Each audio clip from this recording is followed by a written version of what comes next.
Film yang diangkat dari kisah nyata di tahun 1950 ini menceritakan 5 tahun setelah berakhirnya Perang Dunia Kedua, kedamaian global belum juga tercapai. Yang ada malah konflik di perbatasan Korea Utara dan Korea Selatan. Dengan tentu saja Korea yang mendapat backingan kepentingan dari Cina dan Soviet. Amerika sendiri memang memiliki peran penting dalam awal Perang Dingin ini. Akhirnya memutuskan untuk turut campur dengan membantu Korea Selatan membendung kekuatan Korut dan Cina. Marinir pun diturunkan ke Korea. Sementara dari lautan, Amerika mengerahkan kapal induknya lengkap dengan pilot-pilot tempur yang menunggang F-4U Corsair. Tapi Amerika seakan lupa jika Soviet juga sudah punya MiG yang canggih. Dan tentara Korut mendapat bantuan ratusan ribu serdadu dari Cina. Belum lagi dari dalam bangsanya, Amerika masih terus bertarung dengan ketidakadilan antara ras dan warna kulit di antara pilot-pilot mereka. Nah, lantas bagaimana kiprah tempur dari pilot-pilot angkatan laut ini? Kita simak sampai akhir videonya. Kisah ini dibuka pada Maret 1950 di lapangan udara milik Angkatan Laut Amerika di North Kingston, negara bagian Rhode Island. Seorang perwira bernama Letnan Tom Hartner, transferan dari Pearl Harbor, sedang berkenalan dengan Jesse Brown. Sebelum Tom mengatakan jika ia adalah pilot pesawat Skyrider, hingga datang kawan-kawan lainnya dan mereka pun saling berkenalan.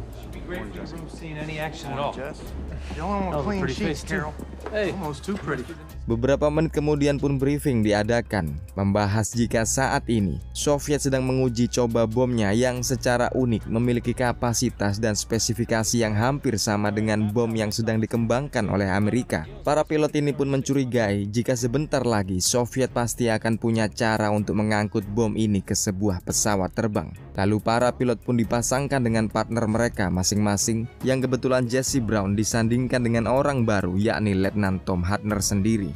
Semua pilot skuadron VF-32 ini pun beralih ke landasan pacu dan menaiki pesawatnya masing-masing, pesawat-pesawat F-8 F-2 Grumman Bearcat.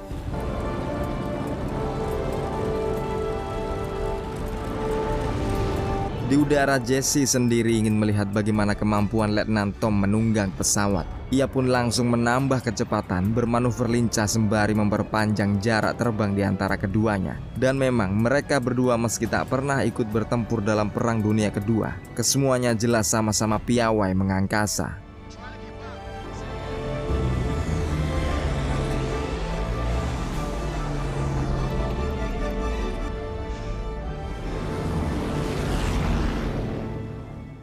Pada malam harinya, Tom menceritakan jika ia adalah lulusan akademi militer. Yang seperti kalian tahu dari film-film perang lainnya, jika kebanyakan perwira lulusan akademi sering disepelekan oleh para anak buahnya.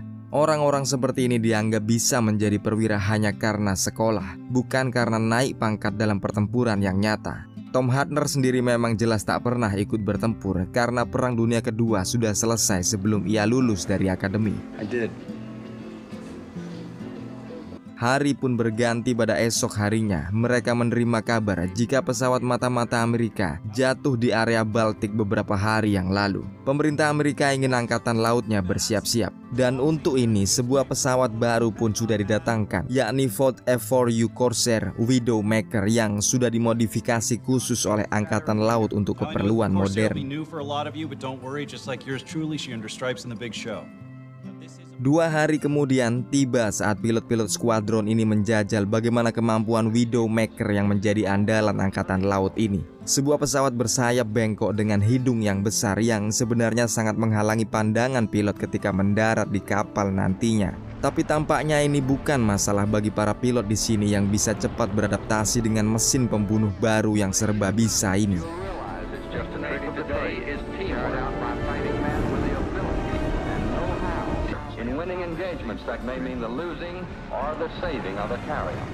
Beberapa hari kemudian seorang kapten bernama Thomas Sisson yang mengkomandoi kapal induk USS Leyte datang dan memberi misi. Mengatakan jika kini Soviet sedang mencari gara-gara di Laut Tengah, seakan-akan ingin menakuti Eropa dengan tingkahnya ini. Amerika pun tak tinggal diam dan menganggap sudah tugas mereka untuk melayani pameran kegagahan Soviet ini. Maka dari itu, sebagai usaha untuk menjaga Perang Dingin tak berubah menjadi perang yang panas, pilot-pilot ini akan diajak ke atas USS Leyte dan harus segera berlatih untuk mendarat di landasan kapal induk, yang jelas tentu saja jauh lebih sulit daripada mendarat di tanah. Ini menjadi beban pikiran tersendiri bagi Jesse Brown. Ia harus meninggalkan istri dan putrinya sendirian di rumah dengan lingkungan yang saat itu masih kerap terlibat prasangka negatif terhadap kulit hitam. Ini ditambah lagi ketakutan Jesse yang tak yakin jika dirinya bisa mendaratkan F4U Corsair ini di kapal induk. Ini memang sangat sulit dan hanya pilot yang berkemampuan tinggi yang sanggup, apalagi ditambah pandangan yang terhalang hidung pesawat. Keesokan harinya masih di bulan April 1950. Setelah berusaha menguasai ketakutannya dan mengumpulkan rasa percaya dirinya, Jesse pun bersiap berlatih terbang dari atas USS Leyte. Sementara kawan-kawannya di bawah dengan tenang menunggunya, dan ABK serta kadet kulit hitam dengan tegang menantinya, menganggap Jesse ialah representasi kulit hitam di institusi ini.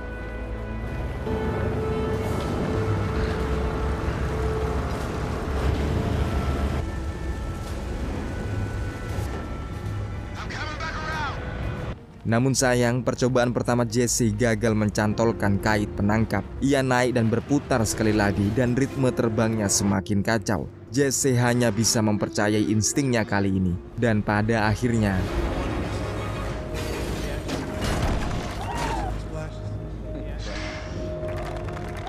setelah latihan usai, Tom mencoba menghibur Jesse yang mendapat skor terburuk dan mengantar ke rumahnya. Di rumah Jesse ini, Tom disambut hangat oleh Daisy, istri Jesse. Film pun berpindah berikutnya pada bulan Mei 1950. USS Leyte sudah benar-benar sampai di Laut Tengah. Kita hadir ketika pilot-pilot masih gagal dalam mencapai waktu persiapan yang ideal. Sementara jalan pulang sudah tak ada lagi karena mereka memang berjarak 9.000 km dari Amerika. Sedangkan Jesse kini malah ketambahan tugas sebagai cover majalah yang akan dijadikan propaganda Amerika untuk meredam kesenjangan antara warna kulit di sana, yang tentu saja membuat Jesse tak nyaman dengan semua mata di kapal lagi memandangnya.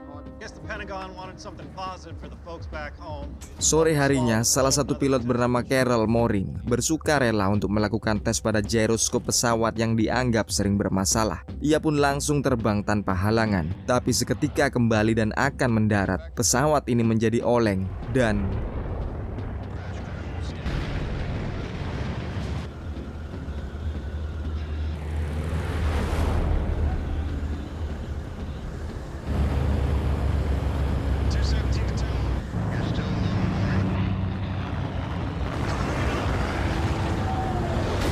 Carol Moring, salah satu pilot paling hebat dan kawan dekat Jesse Brown di skuadron ini, tewas seketika. Kematian Carol ini memberi kesedihan berat pada Jesse, dan pada malam harinya Jesse menyampaikan keluh kesahnya pada Tom bagaimana ia tak bisa melihat apa-apa dari kokpit F4U Corsair. Dan ini ditambah lagi karena ia juga tak akan percaya menara pengawas yang memberinya petunjuk, karena mungkin saja petugas di menara pengawas benci terhadap warna kulitnya.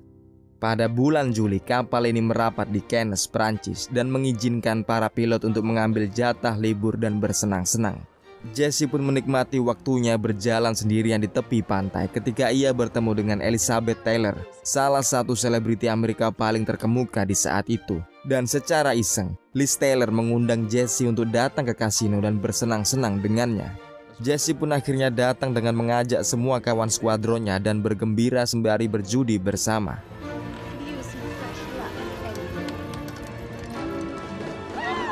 Sebelum pada akhirnya mereka berpindah tempat untuk minum-minum sekali lagi dan terlibat perkelahian dengan marinir kapal USS Leyte yang selama ini memang membuli warna kulit Jesse.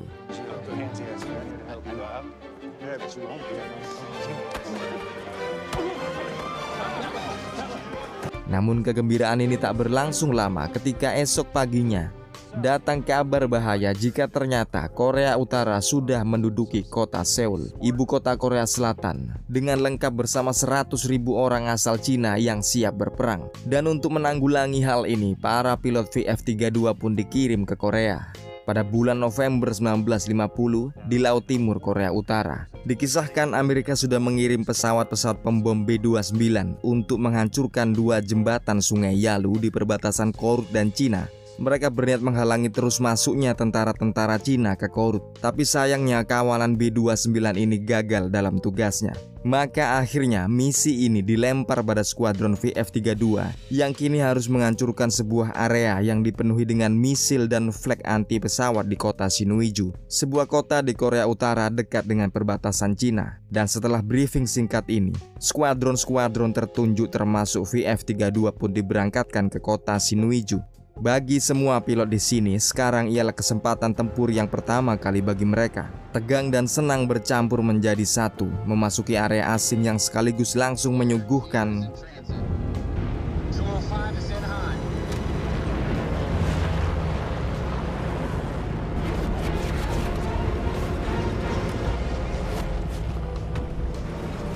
tembakan flak-flak berwarna hitam ini. Masih ditambah lagi dengan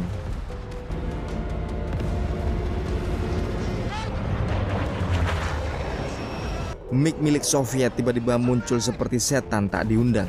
Ini pun langsung dikejar dengan kombo Tom dan Jesse meski belum sepenuhnya tahu apa F4U Corsair mereka bisa melayani ketangguhan MiG milik Soviet.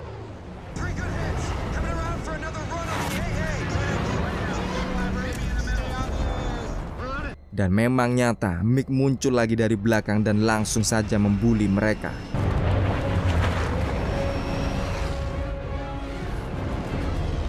Tom Hartner dengan cerdik membebaskan dirinya, dan MiG-15 yang jelas lebih superior ini terus membuntuti Jesse Brown.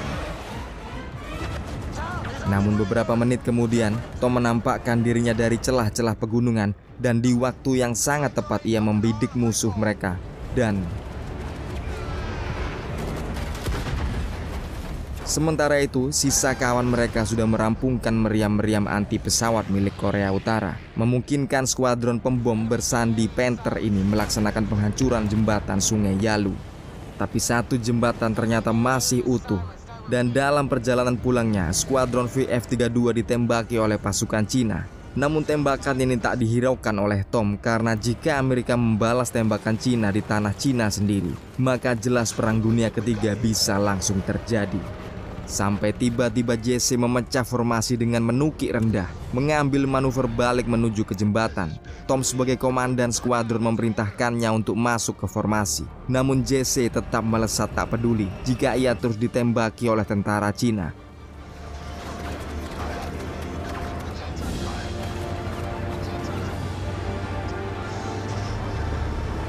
Dan di saat yang sangat tepat, Jesse Brown berhasil menghancurkan jembatan kedua di Sungai Yalu ini.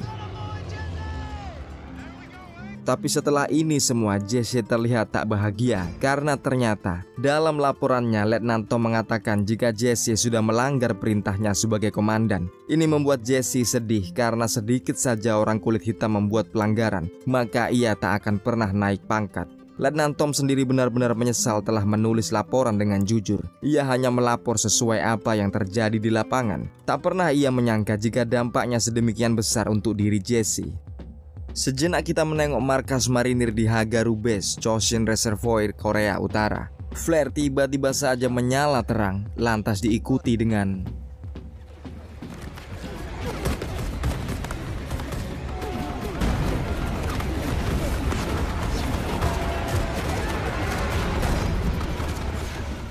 balik ke kapal dan mengikuti Letnan Tom Hartner yang masih menyesal telah menulis laporan yang merusak reputasi Jesse. Ia sudah menyiapkan dokumen testimoni dari semua pilot kawan-kawan lainnya yang menyebut kehebatan Jesse sebagai pilot. Namun Jesse tetap tampak kecewa dan mengatakan jika semuanya sudah terlanjur. Di luar kapal, Jesse tampak merenung sendiri sebelum datang Archie yang memberinya sebuah Rolex sebagai apresiasi dari seluruh pelaut kulit hitam di kapal ini. Para negro di kapal ini menganggap jika Jesse ialah pahlawan mereka, simbol kekuatan dan kualitas bangsa kulit hitam di era yang benar-benar berat menjadi keturunan Afrika di Amerika. Dan jika kalian tertarik melihat bagaimana derita dan beratnya menjadi pilot kulit hitam di Amerika pada saat itu, silakan simak alur film Tuskegee Airmen yang juga sudah Ogut bahas di tombol kanan atas layar.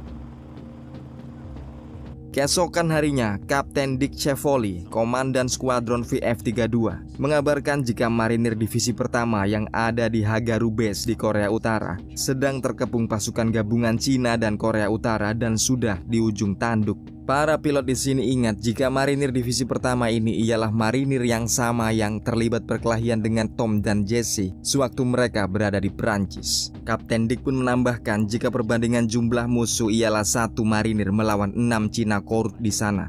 Untuk ini, ia mengusulkan jika skuadron ini memberikan dukungan dari udara. Meski ini ialah misi yang berbahaya, jauh lebih berbahaya daripada sekedar menghancurkan jembatan di Sinuiju. Mereka jelas akan menghadapi puluhan ribu musuh dari bawah jika setuju berangkat dalam misi ini. Dan apa yang dikatakan oleh Kapten Dick Cevoli memang nyata. Marinir divisi pertama benar-benar mau ditumpas-kandaskan oleh gelombang penganut komunisme, hingga skuadron VF-32 akhirnya meluncur dari balik awan. Memperlihatkan formasi mereka pada para marinir dan langsung memberi api dari angkasa. Ini membuat moral para marinir pun seketika bangkit dan langsung menginisiasi serangan balik.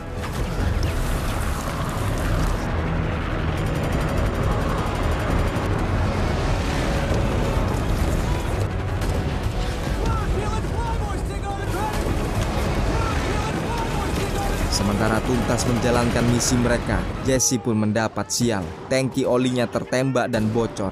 Jesse tahu jika pesawatnya ini tak akan bisa terbang lebih lama lagi. Tom yang merasa kasihan pun membimbingnya naik untuk menemukan landasan darurat.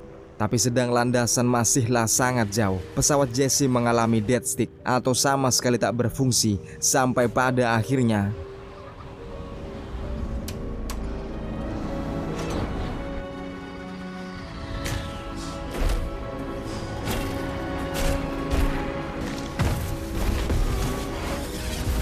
kini yang terlihat hanya asap hitam yang membumbung, sementara Jesse masih belum terlihat keluar dari kokpitnya. Yang ditakutkan ialah jika pasukan Cina Korut juga melihat insiden ini dan merampas bangkai F4U Corsair. Namun Letnan Tom dengan nekat juga turut mendarat untuk menyelamatkan kawannya, meski paham betul jika ia akan berada di teritori musuh dan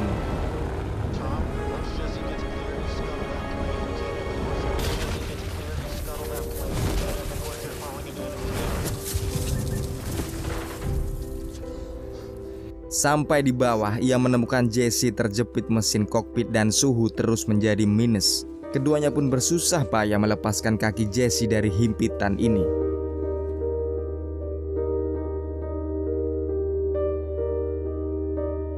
Hingga beberapa saat kemudian suara helikopter terdengar. Sebuah heli Sikorsky membawa seorang bernama Ward, kawan Jesse semasa pendidikan militer yang kebetulan mendengar nasib Jesse. Namun semuanya sudah terlambat. Jesse Brown tewas kehabisan darah.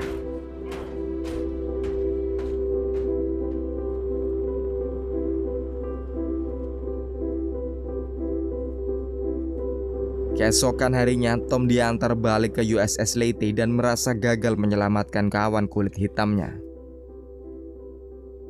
Di Amerika, raut gembira Daisy seketika menjadi tangis berisak saat membaca surat kematian suaminya.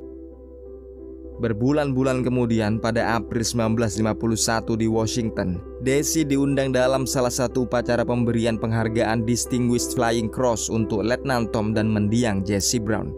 Seusai upacara, Tom menyempatkan diri untuk berbicara berdua dengan Daisy dan menyampaikan kalimat terakhir yang diucapkan oleh Jesse Brown. Disebutkan di akhir film jika kesetiaan Tom pada Jesse masih terus menyala. Ia berusaha membawa pulang tubuh Jesse selama puluhan tahun. Hingga di tahun 2013, ia diperbolehkan kembali ke Korea Utara untuk memulai usaha ini lagi. Jerih payah Tom ini pun turut menyulut lahirnya berbagai organisasi non-profit yang juga ikut berusaha meminta mayat Jesse agar dikembalikan ke Amerika. Nabor, sampai di sini dulu Ogut menemani kalian. Semoga terhibur. Terima kasih. Wassalamualaikum. Yuk, bye.